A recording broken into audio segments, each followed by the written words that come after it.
Hi everyone, welcome back to my channel. My name is Tozani Mabena. Thank you so much for tuning in. The worst thing happened.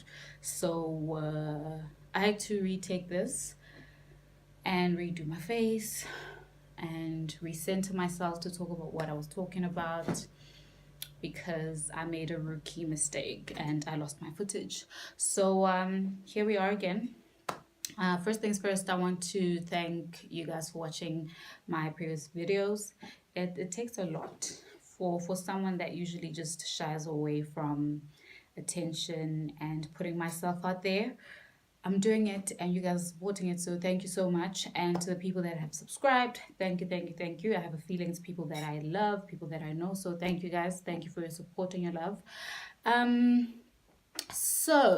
in honor of the International Women's Day that we recently celebrated on Friday, I thought I'd carry on with the spirit and film a video speaking on the influential and inspirational women in my life. Yeah, that's what I'm gonna do. So, I'm a girl from the township, and automatically I'm just really surrounded by a lot of women. You go to church, you find a lot of women there. Women praying, women singing. There's a wedding, you'll find women there. There's funeral, women are there. Any type of gathering, you will find more and more women holding each other, embracing each other, supporting each other, and just really being there for one another. And I've had the privilege of experiencing that apart from seeing it in my family. Speaking on the people that are very close to my heart, I'm gonna start on my grandmothers. For a period in my life, I grew up at my mother's home. But the thing is, my mom's home and my dad's home are literally about 10-minute. It's a 10-minute walk between each home. So even though I grew up at my mom's home, I could always go and see my grandmother, who is my dad's mom. Very powerful women. My mom's mom is a very she's a disciplinarian. Like she is she disciplines her kids, and I think growing up now, having grown up, I appreciate that because really who I am has a lot to do with how I was raised. And I think when you're disciplined, it's a good thing to do for a child. When you grow up to be a decent human being. That's what we hope for. But other than discipline, she her love language is a verb, and that's my love language. I think I take that from her. My love language is a verb, and she's always been there for people. She's always been there raising her children's children. She's always been there supporting people. So she doesn't speak a lot. She shouts a lot, but she doesn't speak a lot, and she's always just showing up and doing things for people, even at the age that she is right now. She's in her 80s. She's still trying to leave the house and go visit people and go support people. If there's a funeral, she's there. If there's a party, she's there. And she's actually become the the elder of the family, both sides of my family. She's the gogo that we really go to, and the gogo that we now cater to because she's grown. I appreciate that a lot about her discipline and love being a verb. Speaking on my dad's mom, that one spoiled her grandchildren. She really spoiled us to death.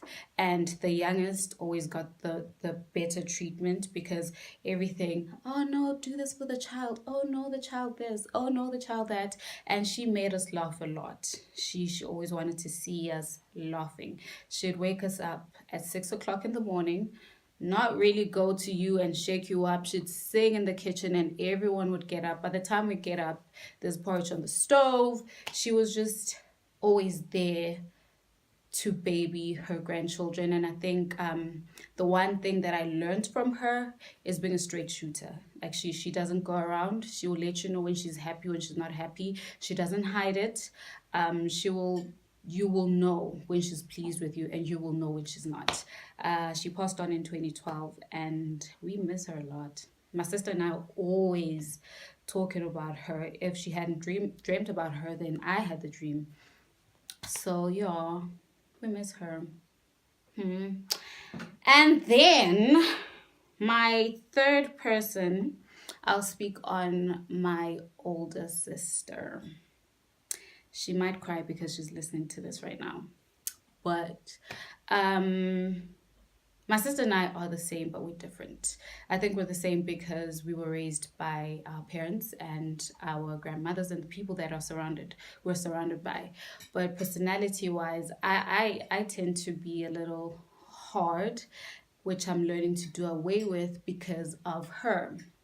My sister is a very soft spirited person. She's teaching me continuously how to return to my softness as a human being and my softness as a female. Growing up, I think I've had to not really fend for myself, but I've been put in positions where I needed to protect myself and defend myself all the time. That it just carried on into my adulthood now that it's a bit difficult for me to be vulnerable. And every day, by just looking at her, every day, by just interaction with her, I am learning more and more how to return to the soft in me. I'm learning more that softness is not a weakness, it's really just embracing who I am and what is in my DNA as female. She's also one of the kindest people, but don't play with her. No, she's actually growing more and more into her power of saying no, but with so much grace. I'm learning that from her, and over the years, I think working on our relationship and really just allowing each other to be ourselves, we've grown to be so close. She's actually one of my friends, but she's my sister. So yeah, it's been fun, and I can't wait. I can't wait for the world to see what she has to offer. I think she's actually one of the most intelligent people in my life, and there's so much that I want her to do and so much that I know she wants to do. And I hope when the time is right, God will put it in her to execute all the things that she wanted. And I can't wait to see her as a mommy. She's about to have her first kid. And I can't wait to see the depths of her, because I think motherhood just takes that out of people. She's about to be more fierce though, because mother hen. But yeah, that is her. She genuinely is one of the greatest people I've ever met in my life, and I'm not just saying that because she's my sister, but literally because of who she is as a person. I'm gonna speak on my mommy. So I was hoping I'm not gonna cry because I'm not a crier, but oh, I feel like I can't even describe my mom. The best way is to be testimony in how I am, in how I handle myself, in how I grow up to be, and the type of person I grew up to be. My mom has been handed the worst cards in life, and she always comes up rising. She rises up and she comes up winning. My mom is not dated by failure. My mom is not afraid of starting from the bottom. My mom is not afraid of protecting the people closest to her heart. She does that. My mom is she doesn't play with that. My mom is a person of service. Not only does she serve her family and her friends and the people around her, but she serves the community as well. My mom, in her profession, is always just serving God through her work, serving God through her love, serving God with her hands.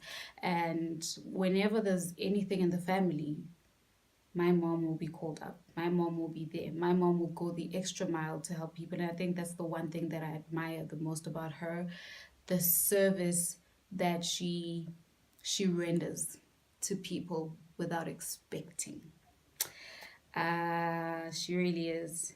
She's a super mom. She's also very strict, might I add. Like, I think she's twice the strict mother compared to my grandma, but she tries. and she succeeds, and I really hope that she lives a long life, because I'd like to get to a position in my life where I allow her to live a life that is just for her and make herself happy without having to think of without having to put other people first and go on holidays and do all these fun things. I hope God just hears me on that. And then, last but not least, I'm not sure if she qualifies as a woman yet, but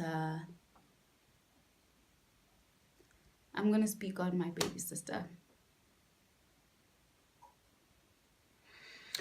Ooh, um, that girl has taught me how to love unconditionally.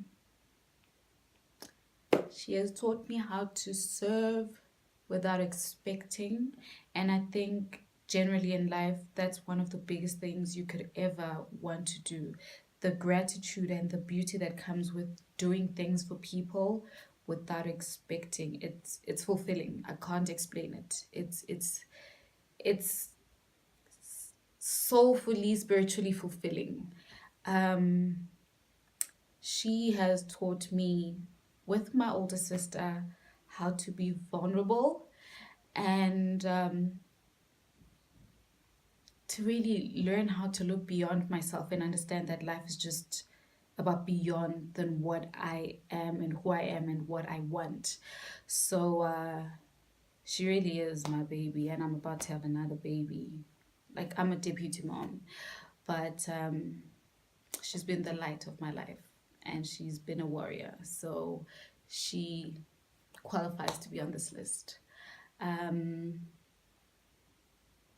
it's all love, man. That's my black girl magic. Thank you so much for tuning in. I hope you enjoyed it. Please don't forget to like and subscribe and let me know what you'd like to hear and what you'd want me to talk about more. Yeah, thank you guys. I'll see you next time.